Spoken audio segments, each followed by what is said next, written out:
Авилга дугуй засварчнаас нэгдэх галын дүгнэлтээс эхлээд салбар бүрд шат бүхэнд эдээ бээр нь бугшилсан нийгмийн хор тавдар болжээ. Авилга Монголыг идэж байна. Авилга ардын намыг идэж байна. Авилгын эсрэг олон хууль тогтоол батлан гаргаж байгаач хүссэн үр дүндээ огт хүрэхгүй байна. Авилга тогтвортой өсөлтийг сааруулж, хөрөнгө оруулалтыг бууруулж, баян хоосны ялгааг хөөрөгдөж, ядуурлын игнийг тэлж, тэгш бус байдлын ангал гүнзгийрэх үндсэн шалтгаан нь болсоор байна. Танилын нүүр халуун хэдий боловч та бидний эх орон иргэн бүрийн булаагдсан ирээдүй эрх чөлөө надад илүү хайран байна. Хүн чанар ёс чудгаа авилгачд гаргах уу, ард түмэндээ гаргах уу гэдэг сонголтын өмнө та бид ирлээ. Ардын нам авилгачдын хорогдох байр, халахлах хан хэрэм огт биш.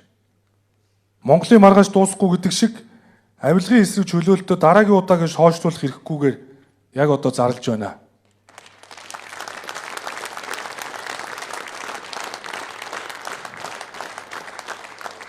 Монгол ардын намын гишүүнчлэлээс түтгэлзүүлэх тухай.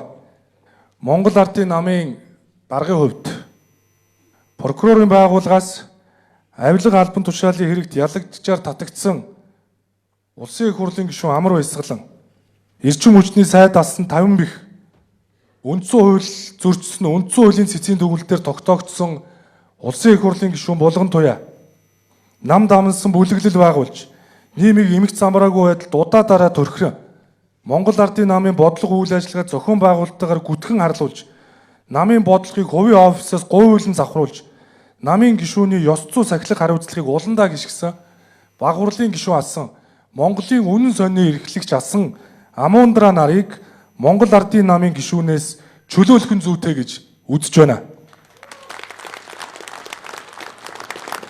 Намын үндсэн дүрм заасны дагуу эдгээр гишүүдийг намаас түтгэлзүүлэх асуудлыг шийдвэрлүүлэхээр хяналтын ерөнхий ороонд би өнөөдөр албан ёсоор хандаж байна.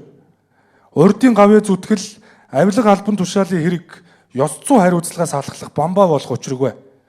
Шүүхээр гин буруутай эсгээ тогтоологсны дараа Монгол ардын намын гишүүнчлээ сэргийлэх хэрэг нь нээлттэйг энэ дашрамд сануулъя.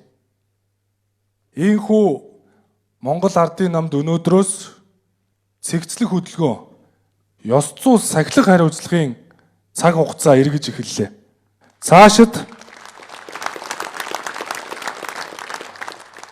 Цаашид ёс зүй сахилах хариуцлагын зөрчил гаргасан. Прокурорын байгууллагаас ялагдагчаар татагдсан. Авилгын гэмт хэрэгт холбогдсон. Намын нэр хүндийг унагсан.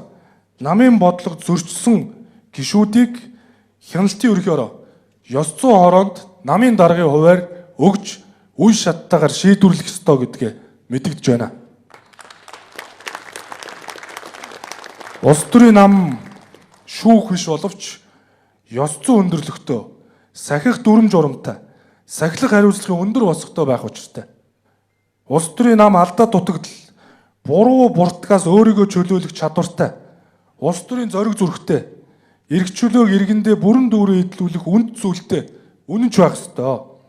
Эрх чөлөө бол хэн нэгний олгодог зөвшөөрөл биш.